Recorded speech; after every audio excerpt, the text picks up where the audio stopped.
Kita masuk hadis 1048 tentang masalah hak dan kewajiban, tapi ini sudah saya jelaskan pada pertemuan yang lalu. Ini hadisnya. Wa an Hakim ibn Muawiyah an abihi radhiyallahu anhuma qala qultu ya Rasulullah ma haqqa zawji ahadina alayhi qala tut'imuha idza akalta wa taksuha idza iktasaita wala tadrib al-wajha wala tukabbah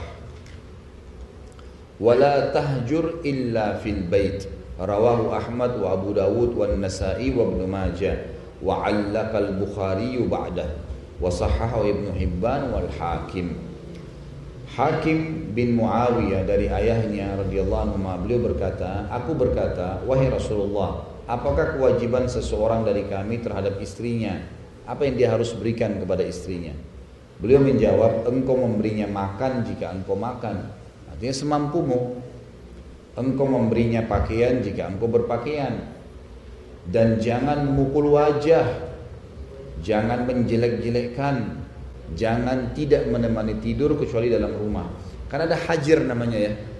Dalam Al-Quran kan Allah mengatakan, A'udzubillahi minasyaitonirrajim, wallati takhafuna nusyudahunna fa'iduhunna wahjuruhunna fil madaji'i wadribuhun. Ayat ini menjelaskan kalau wanita yang kalian takut nusyudnya, nusyud itu membangkang, disuruh lakukan perbuatan yang Allah perintahkan dia nggak mau, kan suaminya bertanggung jawab ya. Istri nggak bertanggung jawab. Kalau suaminya buat salah, dia cuma ingkar mungkar secara umum, tapi tidak ada tanggung jawab. Kalau suami tanggung jawab terhadap istri dan anaknya. Kalau kalian takut nusyud, pelanggaran wanita terhadap hukum-hukum Allah, maka fa'idhuhun, ingatin. Nggak boleh, haram, gini ingatin. Nggak mau, wahjuruhunna fil madaji'. Boikot mereka di ranjang, gitu lah. Jadi jangan digaulin, dibalik belakangin, gitu kan. Sebagian ulama mengatakan pindah kamar si suami. Gitu kan. Jadi ini hajir namanya, tidak menemani tidur, ya. Tidak melayani biologis, ya. Tidak mengajak ngobrol, itu namanya hajir. Kalau juga tidak mau, tetap membangkang, tetap keluar rumah tanpa izin, tetap melakukan pelanggaran agama, nggak mau sholat, nggak mau tutup aurat dan seterusnya, maka boleh dipukul. Tapi pukulannya kata para ulama masuk dalam makna darbatun ghairu mubarrah, pukulan yang tidak menyisakan bekas. Sebagian ulama memberikan contoh dengan mengambil kayu siwak yang dipukulkan ke tangannya, gitu kan? Mungkin pakai jari, kamu udah salah, gitu kan? Jadi bukan nampar, bukan nendang dan seterusnya. Ini luar biasa. Saya kaget ada sebagian istri sudah memar-memar di box seperti lagi main tinju. Kenapa nggak masuk di ring aja gitu kan? Sekalian kasih sarung tinju, berantem deh gitu. Ini ngapain pukul-pukulan ini gitu kan? Ini semua dari syaitan. Ini karena ketidakfahaman terhadap agama. Ini nggak boleh.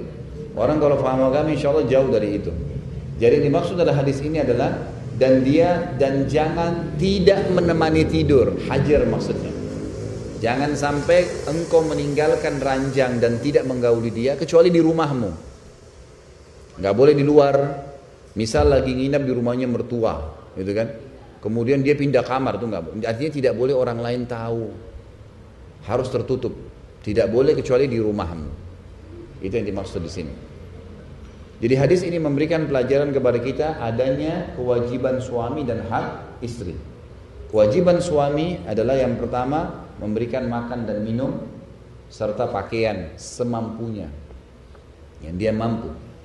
Kemudian juga yang kedua tidak boleh memukul wajah, tidak boleh menjelek-jelekkan.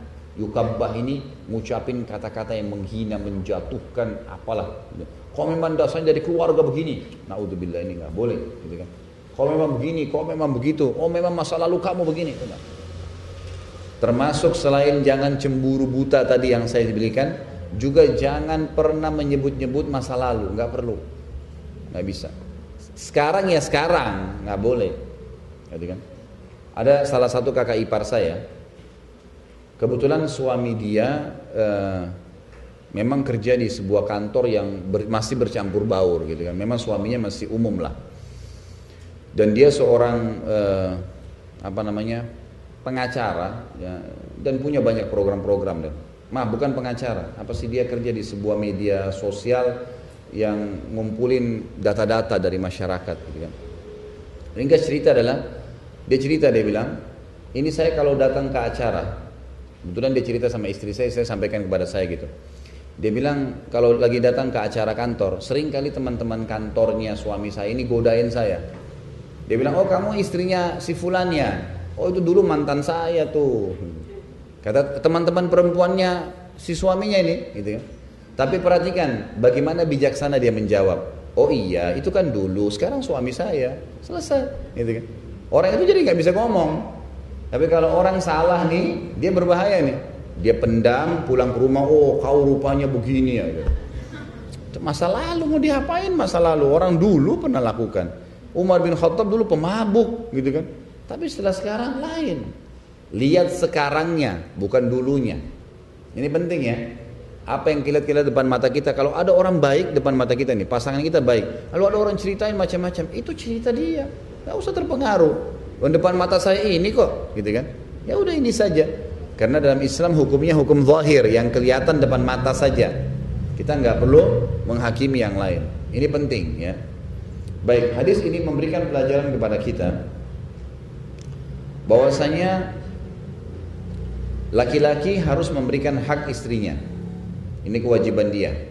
Pakaian, makanan dan seterusnya, dan saya sudah jelaskan pada pertemuan yang sebelumnya. Dan kalaupun dia menghukum, dia tidak boleh menghukum dengan memukul wajah atau menjelek-jelekan, termasuk menyebutkan masa-masa lalu, kesalahan-kesalahan, dan kemudian juga tidak boleh menghajar, memboikot di ranjang kecuali di rumah. Pelajaran yang lain yang kita bisa ambil adalah bagaimana Nabi SAW dalam agama yang dibawa oleh beliau ini, yang mulai dari Allah SWT, menjaga keharmonisan rumah tangga. Sampai pada tingkat ibu-ibu sekalian, kalau ada suami istri bercerai dan jelas si istri ini tahu dia yang salah, suaminya bukan suka mukul, bukan kasar, bukan pemabuk, lalu kemudian terbawa perasaan, dia minta cerai, suaminya juga emosi, ceraikan. Maka di masa iddah, kalau si istri yang salah, 3 bulan menunggu masa haid itu justru dianjurkan dalam semua buku fikih kita di 4 madhab, agar berdandan, menata rumah, memperbaiki kesalahannya, nggak keluar dari rumahnya. Jangan keluar dari rumah di masa iddah itu, agar suaminya bisa ridho dan memaafkannya. Karena di dalam masa iddah ini, kalau suami istri itu baikan, baik dengan memaafkan atau kembali berhubungan biologis, maka sudah dianggap suami istri lagi, tidak butuh akad nikah, gitu kan. Tapi kalau sudah lewat dari 3 bulan, 3 kali masa haid, maka harus akad nikah baru. Akad nikah baru pakai wali lagi, seperti nikah baru, 2 saksi, mahar dan seterusnya. Kalau sudah lewat masa iddah, misal sudah cerai setahun misalnya kan.